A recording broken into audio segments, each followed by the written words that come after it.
Olá, pessoal, sejam bem-vindos. Hoje nós estamos aqui para falar do vampiro mais famoso de todos os tempos. Talvez Jesus Cristo, próximo ao ano zero, tenha sido o primeiro na cultura cristã a tornar-se um não-vivo que retorna. John Polidori teve seu vampiro inaugural publicado em 1819 na revista britânica New Monthly Magazine.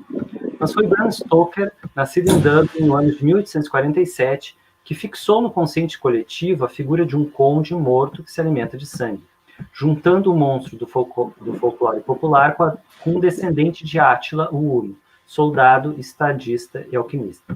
Drácula pode se tornar um morcego, um lobo, um cachorro grande e uma névoa.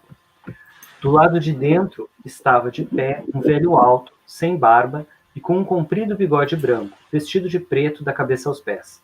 Trazia na mão uma velha lâmpada de prata, cuja chama lançava na parede enormes sombras. Seja bem-vindo à minha casa. Entre por sua livre e espontânea vontade. Chegou aqui nossa... na mão uma velha lâmpada de prata. Talvez seja a adaptação literária da cena de Um Sonho, porque a primeira imagem que Stoker teve para o romance lembra desejos reprimidos e uma identidade reprimida. Coisas que voltam no sonho, o termo O Inquietante é a versão de Freud sobre isso. É um mundo de transfusões de sangue, mulheres que trabalham e ferrovias velozes, pós-revolução industrial. Também de psiquiatria, sonambulismo, hipnose, pesquisa sobre a mente. O cientista que mata o aristocrata. O imperialismo e a conquista de novas terras. Tudo isso está no nosso romance de hoje, Drácula, de Bram Stoker, que afinal realizou-se a profecia do médico holandês Abraham van Helsing, que disse: com o passar do tempo, Drácula pode se tornar pai de uma nova ordem de seres. Então, para discutir tudo isso, hoje nós temos a professora Patrícia, a Débora e o Bruno. Oi. Por favor, olá, pessoal. Cada um deles se apresente. Quer começar, Patrícia, por favor? Pode ser. Olá, eu sou a professora Patrícia César, sou professora de literatura e sou professora da UFPA em Belém. E lá a gente tem um projeto junto à Casa de Estudos Germânicos que se chama Litera. E é um projeto em que nós apresentamos mini-cursos a cada 2 meses para todos aqueles que estejam interessados. Então, Drácula já foi um dos nossos temas e a gente vai conversar um pouquinho aqui com Afonso, Bruno e Débora um pouquinho mais a respeito do Drácula, que tanto atrai seguidores por aí, inclusive no Brasil. Olha, agradeço muito o pessoal que está chegando aí, bastante gente. Ó. Débora, por gentileza. Oi, eu sou a Débora Rapp, eu sou escritora e roteirista e eu estou muito feliz de finalmente poder falar sobre tudo que eu já li sobre Drácula na minha vida. Eu faço parte do coletivo Fantástica 451, sou uma das fundadoras. A gente publica uma revista sobre ficção fantástica. O Bruno já teve texto lá. E uma das vezes tem um especial de horror que tem alguns textos sobre vampiro. Não sobre Drácula, mas sobre... teve um que foi da evolução do vampiro, da... Ai, meu Deus, qual é o nome dela? Da Capirogésica, que eu não lembro o nome inteiro agora. E teve um texto muito legal sobre Carmila, né, que foi o vampiro que precedeu o Drácula na literatura, que é muito legal, da Gianni Caligari, com nome legal também. Ótimo, muito obrigado. Por favor, Bruno. Bom, meu nome é Bruno Samatangrano. Aproveito para agradecer ao Afonso mais uma vez por estar aqui. É um grande prazer estar aqui com a Patrícia e com a Débora. Patrícia que ainda não conheço, a Débora que já conheço faz tempo.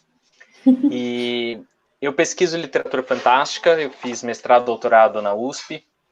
Sou autor do livro Fantástico Brasileiro, do Insólito Literário, o Insólito Literário do Romantismo ao Fantasismo, que eu escrevi junto com Enéas Tavares. E os vampiros são um dos meus objetos de predileção, objetos de estudo de predileção. E quem estuda vampiro não tem como não falar de Drácula, direta, indiretamente, ou talvez o tempo todo, porque Drácula tá na base. Praticamente qualquer história de vampiro que veio depois se constrói ou como uma continuação ou como uma oposição ao Drácula. Bruno, congelou um pouquinho, né? Ah, legal. Muito obrigado, Bruno. Bom, pessoal, vamos começar então pela forma do livro. O livro ele é um pouco diferente de uma narrativa, digamos assim, realista, mais contínua. Patrícia, você podia falar um pouquinho sobre a forma em que o livro é escrito? Exatamente. Drácula, se nós observarmos bem, ele não é um romance como a maioria dos romances. Ele é um romance epistolar, né? Nós temos aí a forma de cartas. Né? Ele começa sendo escrito, datado, e dessa forma de carta, como uma maneira de que você tenha ali os relatos inicialmente, do Jonathan Harker, da Mina, enfim, eles se conectem com aquele leitor. À medida que eles vão relatando uns aos outros as informações que acontecem, você tem também a possibilidade de ler aquilo que acontece. Então, você, como leitor de fora, acompanha a história a partir dessa forma epistolar, essa forma de cartas em que o Drácula foi construído. É uma estratégia bem interessante do Bram Stoker, né? E tem o diário, tem diários também, né? Os diários também, que fazem parte disso. Os diários, as cartas, são formas bem interessantes de você ter uma proximidade com aquele leitor que está acompanhando toda a trajetória do enredo. Então, por isso, a forma é a mais importante aí nesse sentido do Drácula, né? Tem todo E quem é escritor sabe disso, né, Afonso? O Bruno também sabe disso, porque é de letras também. Tem uma intenção aí do escritor, e Débora também, que escreve, enfim, né, Débora? Todo Sim. mundo que lida com essa questão da escrita sabe que você tem presumidamente ali aquele público, não é, que você quer alcançar uma intenção, alguma coisa que para a concepção literária é importante. Então, essa proximidade do leitor pela forma de cartas, né, pela forma de diário, é o que realmente o Stoker quis para que você acompanhasse mais de perto essa ideia desse ser que é o Drácula. Aqui, até porque é uma questão também de que depois vai ficar aquela ideia, ele existe, ele não existe, ele aconteceu, não aconteceu. Pois é, né? Principalmente, será que ele morreu? Porque isso também traz vários pontos de vista, né? Que eu acho uma coisa bem interessante.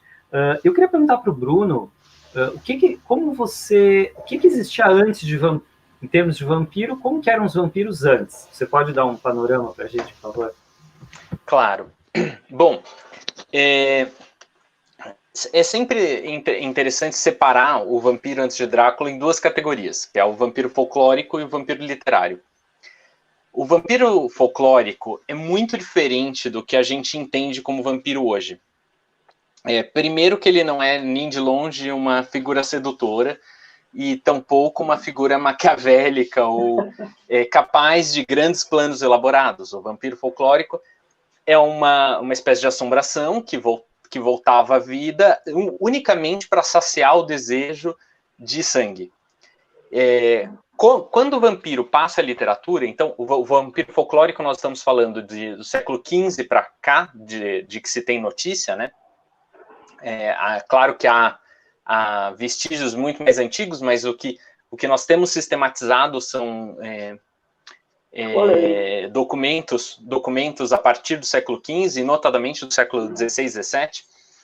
Então, o vampiro literário mesmo surge no século XVIII, com alguns poemas.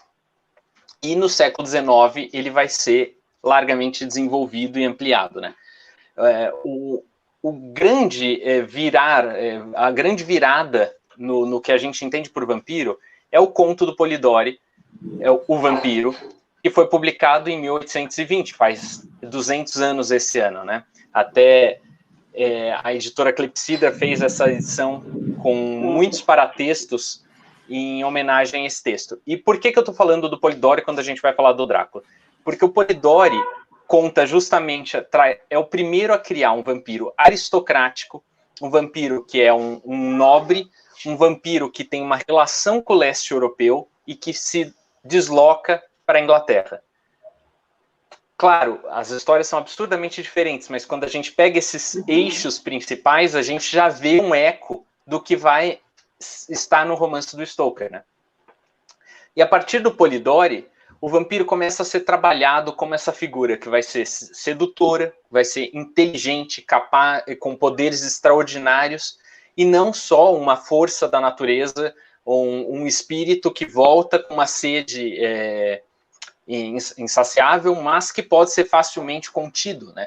O vampiro, ao longo do século XIX, vai se tornando cada vez mais forte, e o Drácula é, de certa forma, a consolidação desse caminho percorrido a partir do Polidori, passando por Carmilla, do Sheridan Le Fanu, passando por Varney, do Malcolm Rimmer, passando pela Morte Amorosa, do Théophile Gautier, enfim, uma série de textos que, ao longo do século XIX, foram trazendo elementos que hoje, para nós, são indissociáveis do vampiro, mas que não estavam lá antes. E todos eles culminam, de certa forma, com o Drácula, que recupera um pouco de todos esses elementos desses textos que eu citei e consolida, cristaliza como um estereótipo. Que legal.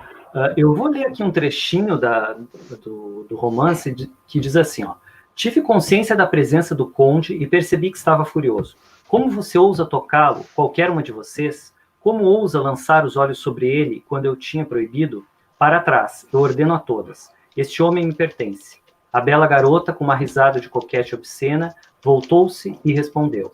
Você nunca amou, você nunca ama. Então o conde se virou, depois de olhar para meu rosto com atenção, e disse em um sussurro suave. Sim, eu também posso amar. Bem, agora eu prometo que quando eu tiver terminado com ele, vocês podem beijá-los à vontade, mas agora, fora. Ou seja, esse é o personagem do Hacker, Jonathan Hacker, que está preso no castelo do conde, né? E atacado por 3 lindas jovens. Então, tem várias mulheres que aparecem de várias formas no romance.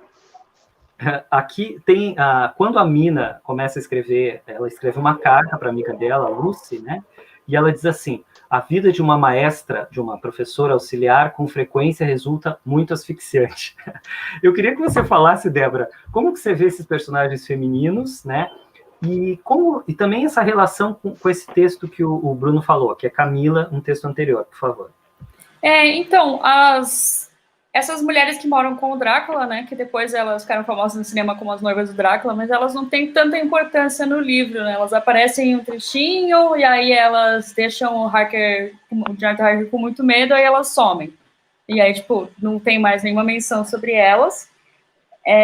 Mas parece que elas estão lá só para criar uma tensão sexual, assim, no caso, né?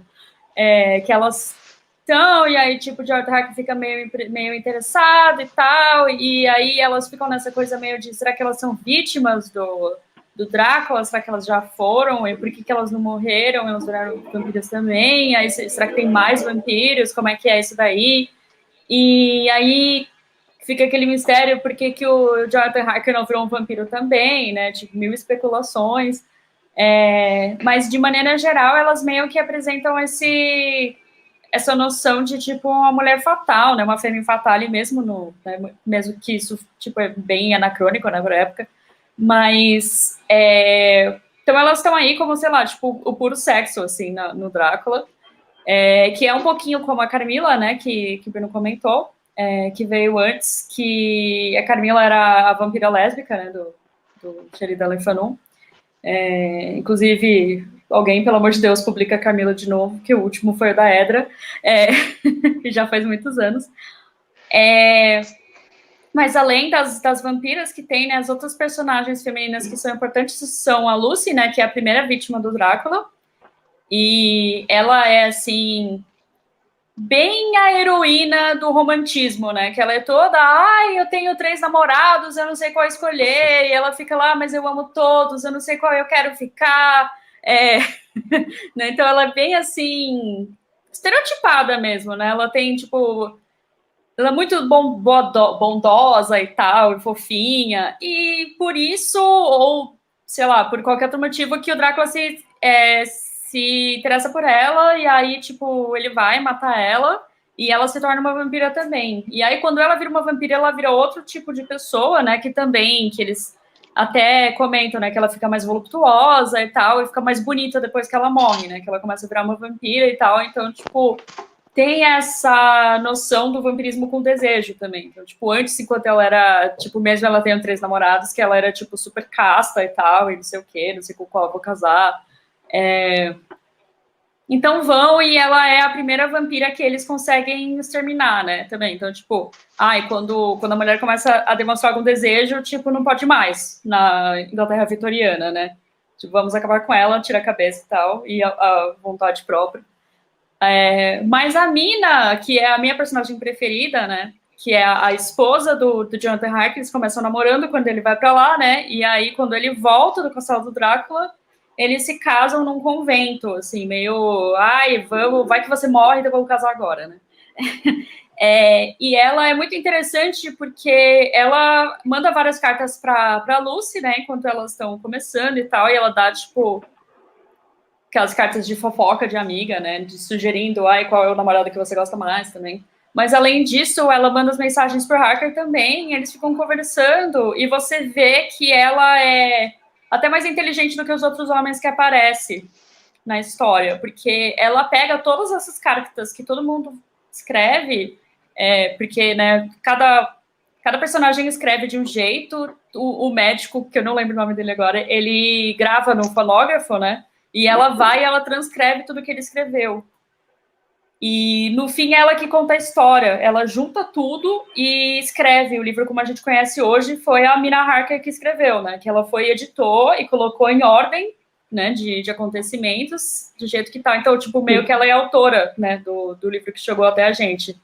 E outra coisa interessante sobre a Mina é que ela diz várias vezes que ela não quer ser uma nova mulher, né?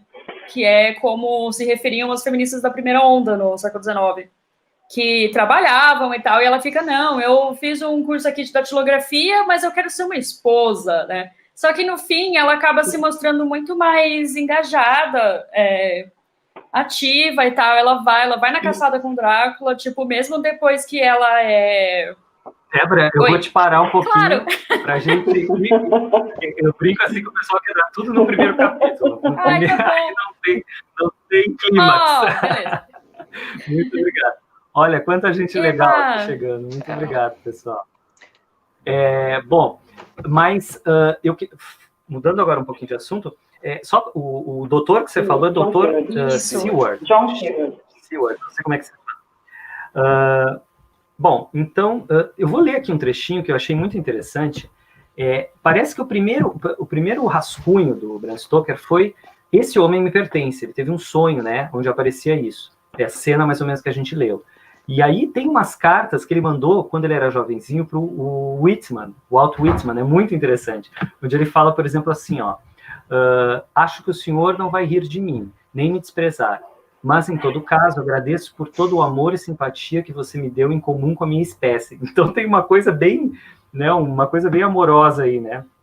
E daí eu descobri que tem o Henry Irving, né, que era uma estrela do teatro, que fez uma representação em Dublin, e o Bram Stoker, que escrevia críticas, né, elogiou muito ele acaba virando secretário do cara. E aí tem um biógrafo que diz assim, Irving foi o relacionamento de amor mais importante da vida adulta do Bram Stoker. Interessante isso, né, porque tudo assim com muito mistério, né, era a época do Oscar Wilde também. Mas falando um pouquinho ainda de desejo e de tudo isso, não sei se a Débora quer colocar alguma coisa, se a Patrícia quer colocar alguma coisa que a gente não abordou aí. Não, apenas complementando o que a Débora falou, e falou muito bem sobre essas duas questões, né? Quando você fala, Débora, sobre a questão das mulheres, e já foi mencionada aqui, a questão da questão sensual com relação ao Jonathan Harker, a gente também temos que levar 2 pontos aí que eu acho interessante, só para complementar o que você falou, né? A primeira questão seria que, quando tem aquele momento em que o Jonathan Harker está dormindo, está quieto, e que vem as 3 mulheres, existe aquilo na literatura fantástica que a gente chama de indecisão, né? Será que realmente aquilo aconteceu? Né? Isso dá aí um pouco de diálogo com a literatura fantástica, né? Todorov fala disso nas estruturas narrativas, em que existe uma certa hesitação, mas eu sonhei, aconteceu de fato? Realmente estiveram ali? Parece que eu tive a impressão de que eu ouvi passos de mulheres, parece que estiveram aqui. Então, nós temos esse primeiro aspecto, né? Esse aspecto do fantástico. Realmente ele sonhou? Aconteceu? Eram sílfides ou eram de fato mulheres? Né? Esse é o primeiro aspecto assim, que eu acho muito interessante no sentido de que talvez essas mulheres não estivessem ali, de fato, em carne e osso, né, mas que fossem apenas figuras fantásticas. Esse é um aspecto. O segundo que eu achei interessante, que você citou, Débora, aí sim, mulheres de carne e osso, né, nós temos aí a Lúcia e temos a Mina. A questão de que elas escrevem, né? É uma questão de que eu quero ser esposa, mas no século XIX, eu, como mulher, já escrevo. E isso é muito avançado para a época, né? Uma questão que você para pensar e diz, mas espera aí, ainda está naquela luta de que vamos tentar votos depois, vamos tentar fazer com que as mulheres possam ainda ser herdeiras de títulos, o que não acontecia na época vitoriana. Mas essas mulheres escreviam, se posicionavam também, ainda que fossem diários, mas tinham o hábito de escrever. Isso é muito interessante. E isso é muito além do tempo, na minha opinião. Então, gostaria de complementar só nesse sentido que disse a Débora, tá bom? Muito legal, muito obrigado. Eu vou colocar aqui para o Bruno a questão, porque também é uma época, né, Bruno, em que vai surgindo a psiquiatria. Teve o Philippe Pinel, francês, que viveu de 1745 a 1826, e aí ele, né, praticamente dá origem a várias escolas de psiquiatria. Aí na Itália tem o Lombroso, né, que vai começar a falar de degenerescência psicológica e tentar definir o que é o louco, o atrasado mental, enfim. Então, e tem um personagem muito interessante, nós falamos do Dr. Schiller, e tem também o Renfield. Queria que você falasse um pouquinho, como você vê essa questão da psiquiatria no romance? Porque muitos são os diários do doutor, né? Sim. Só antes de responder sua pergunta, só fazer um comentáriozinho sobre o que a Débora falou. Saiu não tem muito tempo uma nova tradução do Carmila, pela Marta Argel. E é uma edição que está lindíssima, pela Edipro. Então, vou procurar. E a Marta Argel é uma grande tradutora e uma grande pesquisadora de vampiros. Então, recomendo essa edição. Embora a edição da Edra que você citou também seja excelente, tem introdução do Alexander, do Fantástico Cursos, que está nos assistindo, né? Um grande abraço, Alexander, e que vai estar aqui amanhã também. Mas, indo para o Dr. Seward, eu acho o Dr. Seward, para mim, é um dos personagens mais interessantes, e justamente por esse contraste com o Renfield. Os dois são interessantes porque eles mostram. Eu não vou entrar muito na questão da psiquiatria, porque foge do meu métier, mas pensando na construção dos personagens, eu acho que eles são muito interessantes porque eles mostram uma ambivalência. Então, o Dr. Seward, ele ao mesmo tempo que ele é extremamente protetor, mesmo paternal, quiçá paternalista, em relação ao núcleo dos heróis, vamos dizer assim, né? Então ele é sempre uma voz de autoridade, ele é muito, muito protetor com as personagens femininas, mas ele também é protetor com o próprio Jonathan, mas ele também demonstra uma crueldade em relação ao tratamento. É claro que é uma crueldade numa visão anacrônica, né? Porque ele segue o tratamento da psiquiatria da época. Então, ele vai trabalhar num asilo de loucos e ele vai tratá-los com choques e com banhos d'água. Mas de uma forma que, aos nossos olhos, é muito desumana. E é muito notável a desumanização dos pacientes no asilo de loucos, em contraste com a afetividade que ele demonstra para com os outros personagens, né? Então, é uma personagem muito complexa, que tem muitas camadas. Eu acho que, não por acaso, aos olhos da contemporaneidade, em diversas adaptações, o Dr. Seward vai ser representado de uma forma vilanesca, quando não transformado em vilão. Quando no livro, ele não tem essa conjuntura, mas a gente depreende, porque no nosso olhar contemporâneo, o modo como os doentes são tratados é muito desumano. E pensando nessa desumanização, isso também passa para o Renfield, né? Que é talvez seja a personagem mais desumanizada, no sentido de que, não só por pela própria insanidade, mas pelo seu comportamento, pela sua subserviência, né, ao Drácula, que ele chama de mestre. E eu acho muito interessante. A minha pesquisa atual, e mesmo a minha pesquisa de doutoramento, foi sobre representação dos animais, né? E o Renfield sempre vai aparecer muito ligado aos animais. E não só pelo fato de ele ser desumanizado, mas pelo fato de ele torturar animais. E há um crescendo, como se ele estivesse se desumanizando aos poucos. Então, ao longo do livro, ele vai torturar primeiro pequenos insetos, depois pequenos vertebrados, até o ponto que ele mata, se eu não me engano, um gato no fim do livro. E o próximo passo seria, se ele se transformasse em vampiro, começar a predar vampiros, né? E esse é um tema que está muito em voga no fim do século XIX, que é a crueldade para com os animais. Porque até antes do século XIX, os animais eram vistos mais como máquinas do que como seres vivos. Havia uma dificuldade de entender o que eram os animais, onde estava a alma deles, ou se eles tinham alma, o que os movia. Isso, ao longo do século XIX, vai sendo debatido, com a perda do espaço da religião e o ganho da ciência, com darwinismo e tudo mais. Isso começa a ser posto em xeque, e começa a ser questionado os direitos dos animais, surgem as primeiras sociedades em favor dos animais na época, etc. E no fim do século XIX, justamente na década de 90, diversos textos vão trabalhar essa questão. Você tem o próprio Machado de Assis, como conto alexandrino, trabalhando essa questão. Você tem Ambrose Bierce com um conto como Óleo de Cão, que vai falar dessa questão também. Villiers de l'Isle-Adam, que tem diversos contos cruéis, como ele mesmo chamava, falando da tortura de animais. E no Drácula ele vai trazer essa questão. E essa questão sempre vai entrar para mostrar o contraste entre o humano e o não humano, o moral e o amoral, e até que ponto quem é capaz de de fazer atrocidades com animais não é desumano e não é capaz também de fazer atrocidades com os seres humanos, né? E essas questões estão todas muito tenuamente discutidas em Drácula, mas elas estão ali e elas refletem muito esse pensamento da época, essa preocupação da época com o que nos faz humanos, o que torna os animais animais, o que nos diferencia deles e quais são esses limites. Acho que o Renfield e os... Sim, exatamente, porque na medida em que, se eles são máquinas e podem ser torturados, nós também, se não temos alma, né, crescentemente se pensa isso, bom, também talvez poderíamos.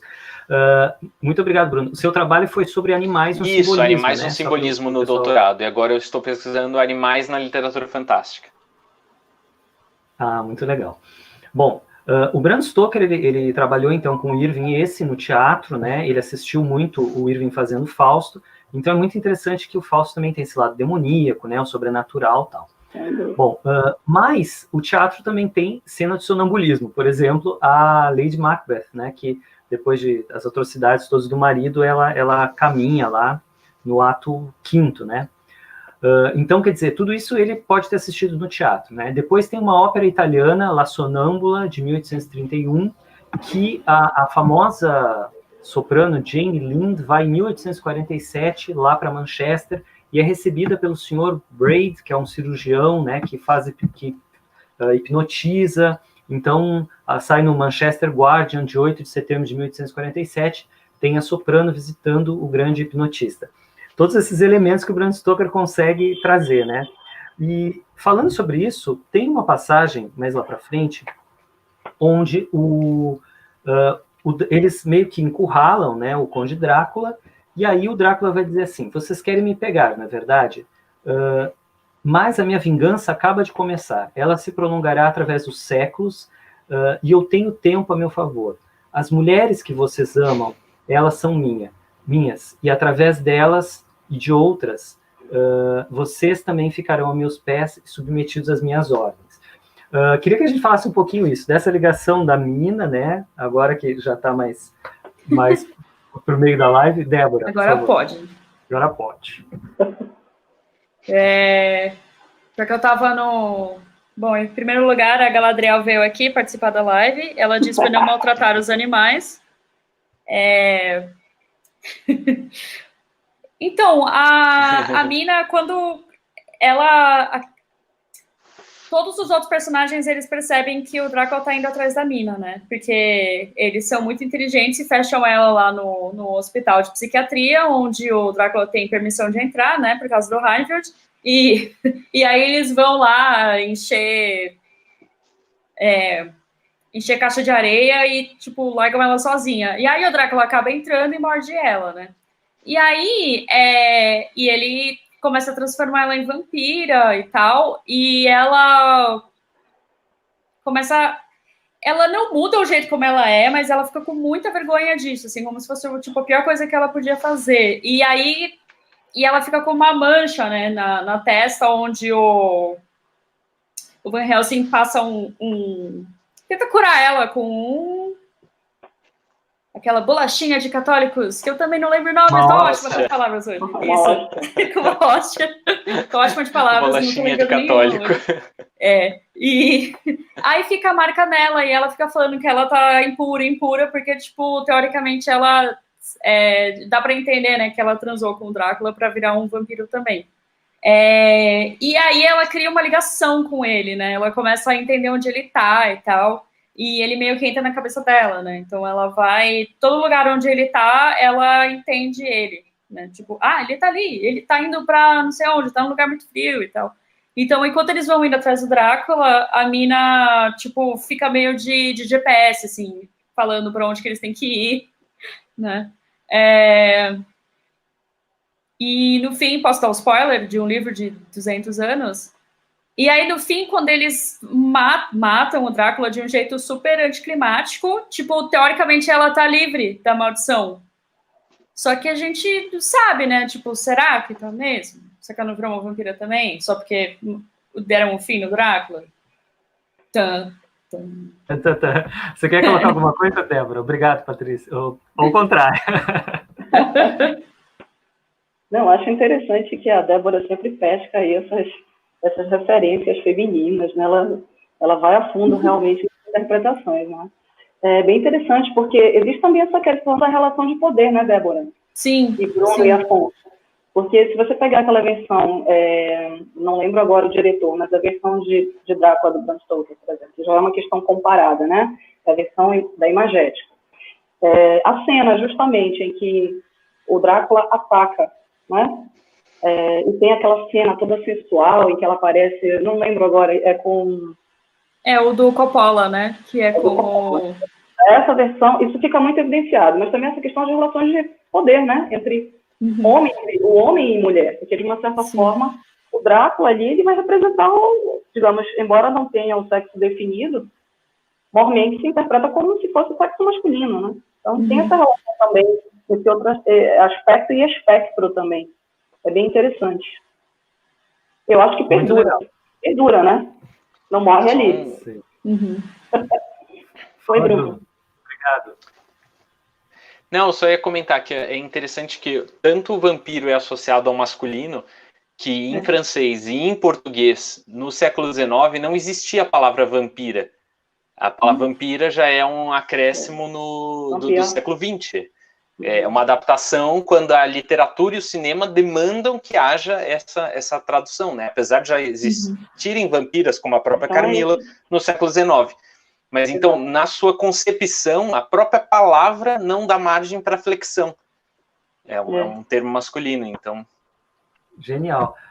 Aqui o Fantástico Cursos, o Alexander, que vai estar aqui amanhã com a gente, com o Médico e o Monstro, né? As 3 grandes obras do gótico vitoriano são ligadas pelo termo do homoerotismo. É bem interessante. É nóis, muito legal, muito obrigado, pessoal. Bolachinha de católico. Eu te amo, Debbie, a sua amiga aí, Renata. Muito bom. Gajetita, né, como diria em espanhol aqui. Vamos passar algumas imagens, então vou ver se eu consigo compartilhar a tela aqui. Vamos falar dos filmes, né? Vamos ver, só um segundinho aqui. Afonso, se desse, antes de ir para os filmes, eu gostaria de responder a pergunta do Zilton, se der. Vai lá, por favor. Que ele fez uma pergunta muito boa aqui no chat, que ele disse: em que medida essa ambivalência percebida em Seward pode vincular-se com a oposição moralizante entre o público e o privado tão intensa no século XIX? E como o vampiro perturba essa oposição entre público e privado? Eu achei muito boa essa questão, porque realmente... no século XIX a noção de intimidade e de público e privado ganha uma intensidade, né? Porque até então a ideia de privacidade não era tão forte, isso é uma coisa muito típica do século XIX, e a ideia de privacidade que nós temos hoje, a gente herdou dessa época, e pensar que o Seward tem mesmo uma face pública e uma face privada.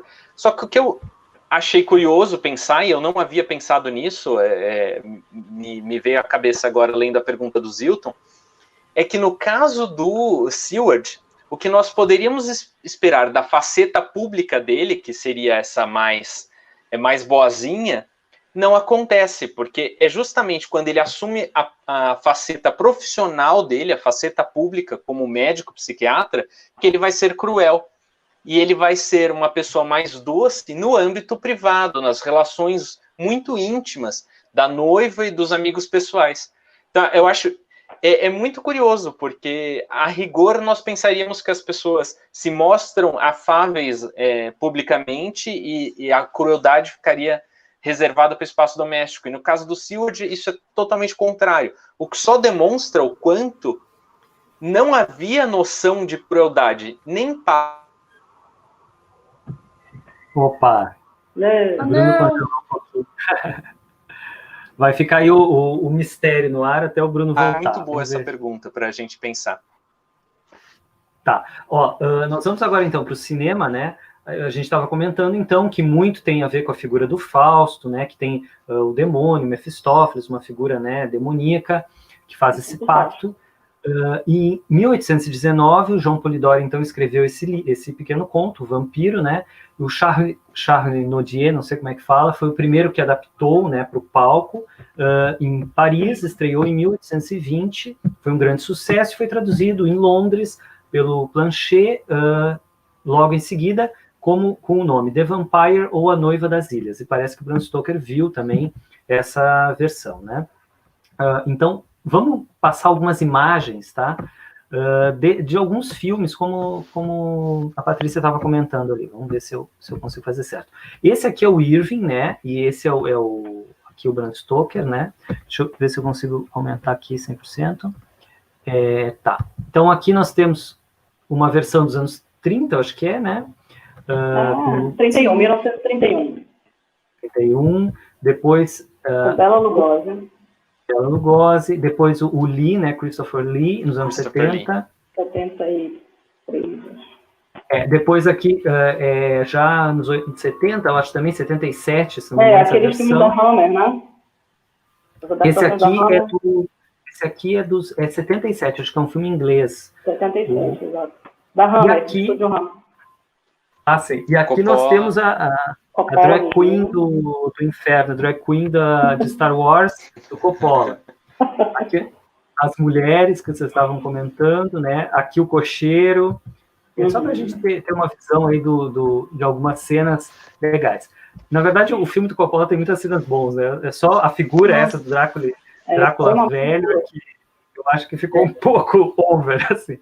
Mas eu queria que vocês falassem um pouquinho disso, né? Porque, na realidade, ele entrou, como disse um ator esses dias, o ator agora que está fazendo na Netflix, ele diz isso, o Drácula é um dos poucos personagens que tem um emoji, né? Porque ele é totalmente pop, né? Ele faz parte do nosso dia a dia. Queria que vocês comentassem um pouquinho aí. Você quer começar? Não sei. A Débora trabalhou com isso, né, Débora? Você vem desses estudos? Eu fiz mediologia, então sempre estudei filme de vampiro. Então, o primeiro filme do Drácula, na verdade, ele é o Nosferatu, do Murnau, que ele é famoso por isso, né? Acho que é o filme mais famoso dele, que é um filme alemão, e ele se chama Nosferatu, é de 1922, e o nome é só porque eles não conseguiram o direito com o Bram Stoker de usar Drácula, então eles alteraram. E a história é bem parecida, né? Tem um moço que vai pro leste europeu, encontra um Nosferatu, que é aquela carinha de vampiro, e aí ele volta. Tem a famosa cena do vampiro descendo a escada, que é só mostrado na sombra, que o vampiro tá assim, com as mãozinhas. E aí ele é careca com aquelas orelhas longas, né? E ele também é bem horroroso, assim, ele não tem essa coisa toda sedutora que os filmes americanos e ingleses têm, né? Que ele é um monstro mesmo. E aí teve uma outra adaptação do Murnau, desculpa, o Murnau fez o de 22, do Werner Herzog, nos anos 60, que também chama Nosferatu, e é igualzinho, só que, né, trazido, né, para os anos 60, e é um filme muito bonito. Eu acho que é um dos meus Dráculas preferidos, porque ele é meio lento, mas ele tem umas cenas super bonitas, o Herzog é incrível, né, e aí, tipo, tem os navios chegando na Inglaterra, e o que é legal dessa versão é que eles mostram os vampiros chegando na Inglaterra como se fosse uma epidemia, uma doença mesmo. Então tem uma hora que, tipo, mostram uma praça da cidade e um monte de rato comendo as comidas e tal, e no livro tem, né, que o Drácula traz os ratos também, tem um monte de rato em todos os lugares. Então agora na pandemia também dá para fazer uma ponte com isso, né, de chegar a trazer doença mesmo, doença de sangue, doença com ratos, que também comem as pessoas e passam coisa. Não comem as pessoas, né? Mas, tipo, espalham doenças, e o Drácula também vem para espalhar uma doença que ficava lá no leste europeu e agora tá chegando em outros lugares, né? Na Inglaterra aqui tá separado numa ilhazinha. É isso. Só um detalhe, Débora, aqui. Sim. Lembrando que eu achei muito interessante descobrir que a mãe do Bram Stoker contava para ele histórias da época da fome na Irlanda, né? E essa fome, que aconteceu quando ela era uma adolescente, também tem a ver com isso. Houve uma peste muito grande, né? Que veio do leste europeu, alguma coisa assim. Aliás, era o cólera, né? Então, primeiro teve o cólera, eu acho que primeiro teve a grande fome, porque os católicos não podiam ter propriedade, não sei o quê, e aí as pessoas não podiam pagar o aluguel da terra, uma coisa assim, e logo em seguida vem o cólera. Então, e também tem alguma coisa que ela conta sobre as pessoas serem enterradas vivas, porque não se podia tocar muito nas pessoas, uma coisa assim. É incrível a quantidade de camadas, né, que você vai descobrindo, assim, pesquisando. Patrícia, você quer comentar alguma coisa sobre os filmes? Eu acho que os filmes são todos bastante interessantes, né? Eu acho que cada diretor tem a sua necessidade de expressar alguma coisa. Por exemplo, no Nosferatu você tem aí o expressionismo alemão. Justamente, ele trabalha com a questão das sombras, a questão do escuro, não é? A questão do medo. Então, é bem interessante isso. Quando você pega Coppola, você tem um filme totalmente colorido, não é? Mas que não tira, ainda assim, o que pretende se mostrar com o Drácula, que é essa ideia de mostrar esse ser que não se sabe se realmente existe, se não existe, que relação ele tem com os seres humanos, afinal, mas cada um na sua necessidade. Eu acho interessante que, apesar de, embora haja muita leitura diferenciada para o cinema, mas todos eles se basearam, não fugiram muito do texto príncipe, não é? De Drácula. E eu acho isso importante. Né? Achei muito interessante. Aí também tem as adaptações da Hammer, né? Que estuda em inglês da década de 70, já foi citado aqui. Eu acho que também são adaptações muito boas e que realmente não fogem muito ao texto literário. Eu acho que esse é um aspecto importante nas adaptações também. Não mudar totalmente, não fazer com outro Drácula que não se reconheça muito como sendo uma obra do Bram Stoker. Por um lado eu concordo, claro, mas também vendo assim alguns filmes, a gente vê, claro, o cinema é imagem, né? Sim. Então a própria Hammer, você tem que vender, né? Você tem que vender. É melhor ter um galã, na época era... Sem dúvida. Era um galã, né? Então assim, vende mais, digamos, né? Bruno, você quer comentar alguma coisa sobre os filmes?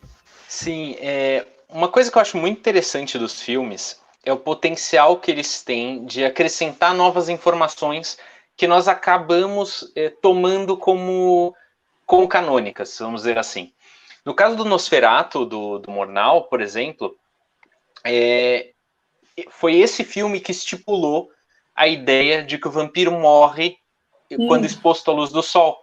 Isso não está no Drácula. O Drácula sai durante o dia, ele aparece durante o sol, debaixo do sol, por 9 cenas ao longo do livro, e mesmo a Carmila também sai no sol, o Ruthven do Polidori sai no sol, todos eles saem no sol, embora eles tenham uma preferência pela noite, e o Murnau foi por um recurso cinematográfico, que ele achou que ia ser uma grande cena, e também uma forma de acabar com esse grande monstro, porque como era um filme de baixo orçamento, ele não conseguiria fazer a cena da perseguição e tudo mais que acontece no livro, né? Então ele precisava de uma solução fácil para acabar com o monstro que ele criou, e ele fez o Conde Orlok morrendo quando exposto ao sol. E hoje isso é tão canônico que as pessoas até estranham quando um vampiro não morre ao sol. E quando você... E eu já fiz esse teste, se você questiona as pessoas de que o Drácula não morria ao sol, as pessoas acham muito estranho, porque elas estão tão habituadas que elas leem passando por cima dessa informação, né? A mesma coisa as presas pontiagudas, os caninos pontiagudos. Isso também é uma característica introduzida pelo cinema e que hoje em dia, quando nós lemos com o olhar contemporâneo os livros do século XIX, nós já imaginamos todos os vampiros com os caninos devidamente pontudos, né? E isso não está nos livros. Agora é interessante que ele tem umas orelhas estranhas, né? Quer comentar, Patrícia? Não, é exatamente isso que ele está dizendo. É a questão. A história em si, ela é tirada do Drácula, mas eles acrescentam a necessidade que os diretores precisam pôr, né? A questão dos caninos, como você citou. Realmente ele não está no texto literário. Então o cinema cria isso a partir dessa necessidade que ele tem, né? E também a questão do sol. Hoje em dia existem vampiros, né, que brilham ao sol. Então, se você pegar e for observar, algumas pessoas têm verdadeiro horror a isso, outros dizem, não, isso é um vampiro moderno, vamos respeitar, é interessante. Então, é isso. Passa muito por essa necessidade que se tem com o cinema, né, de causar impacto ainda, eu acho. E uma coisa que eu acho que é interessante pensar é que esse movimento das adaptações, criarem mais coisas, engrandecerem e mudarem o próprio mito, já tinha acontecido no próprio século XIX, nos casos que o Afonso acabou de citar. Porque o vampiro do Polidori não teve a repercussão que a gente poderia imaginar quando foi lançado. Ele teve alguma repercussão, até porque ele foi publicado falsamente como sendo do Byron, né?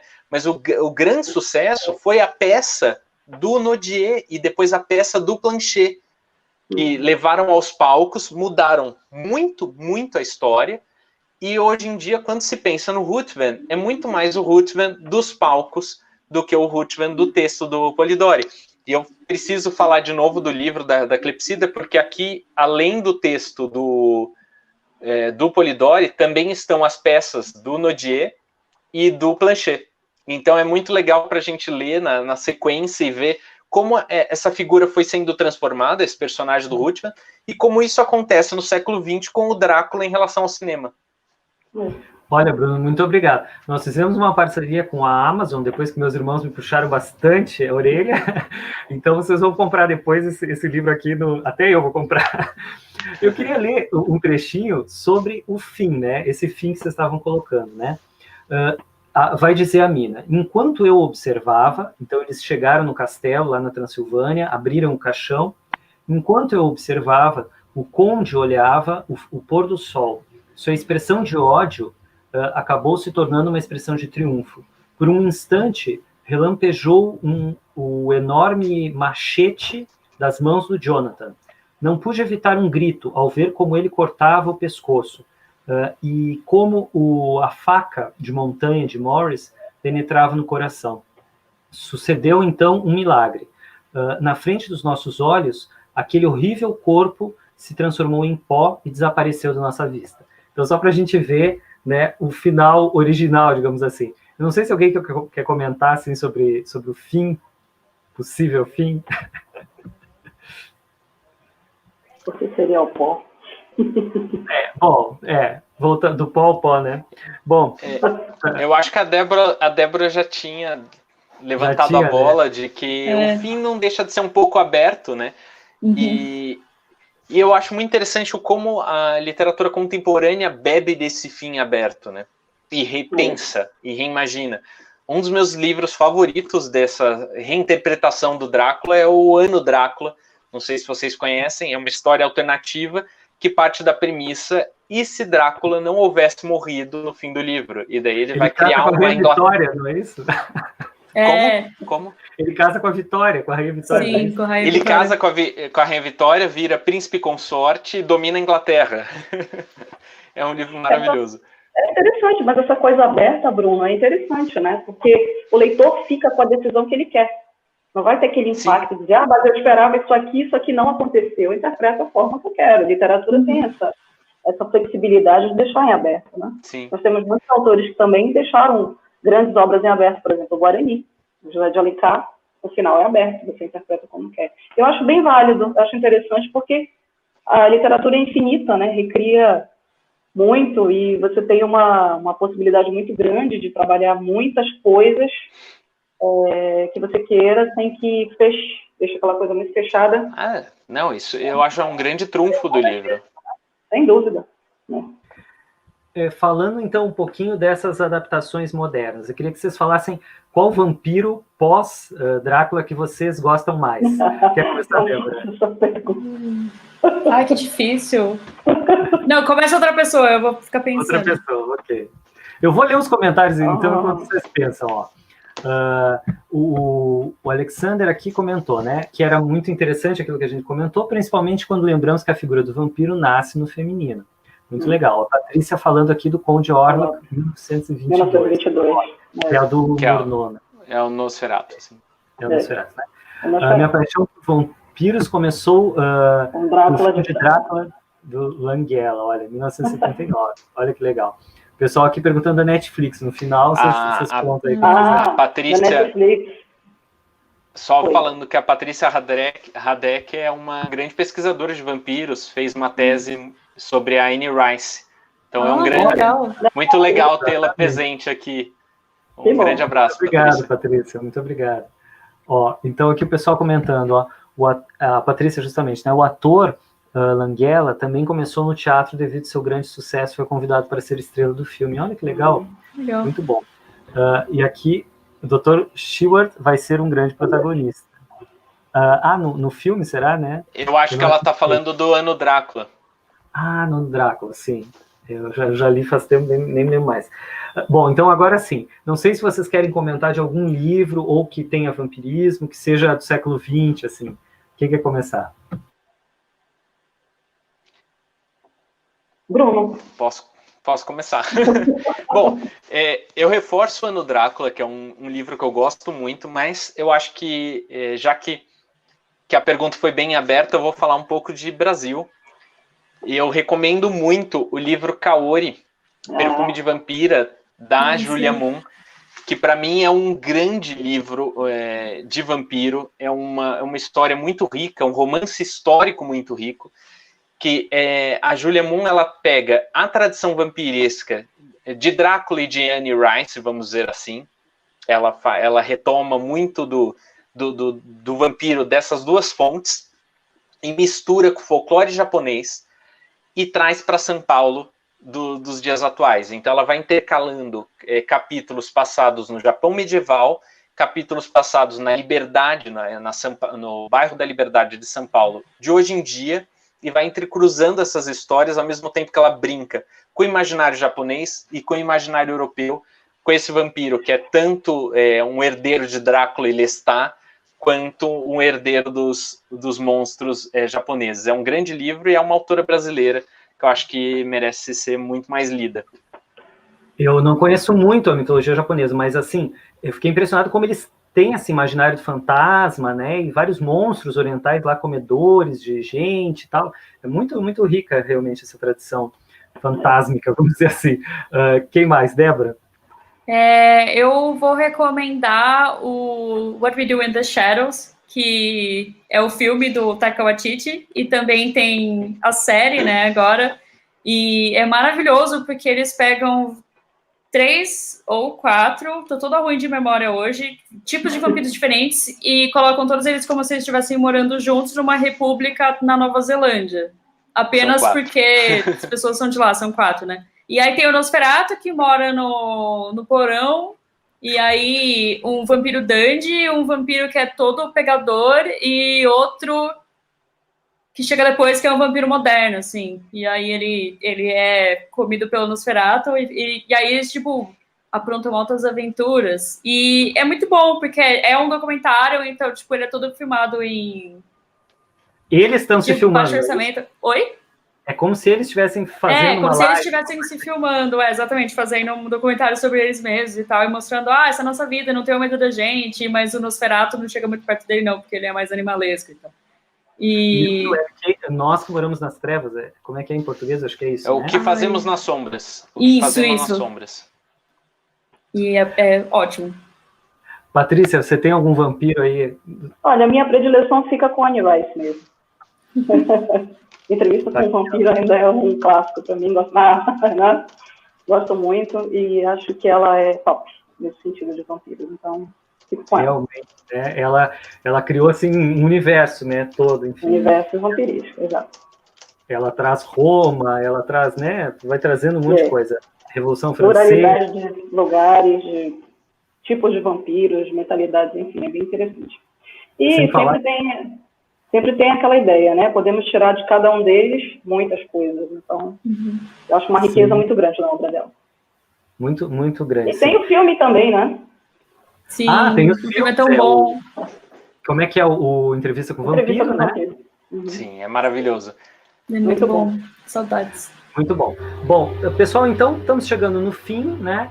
E agradeço muitíssimo a presença de vocês. E para a gente encerrar assim, eu queria que vocês falassem aí alguma coisa que vocês acham que a gente não falou, né? Cada um, às vezes, eu não fiz a pergunta, a pergunta que vocês queriam, né?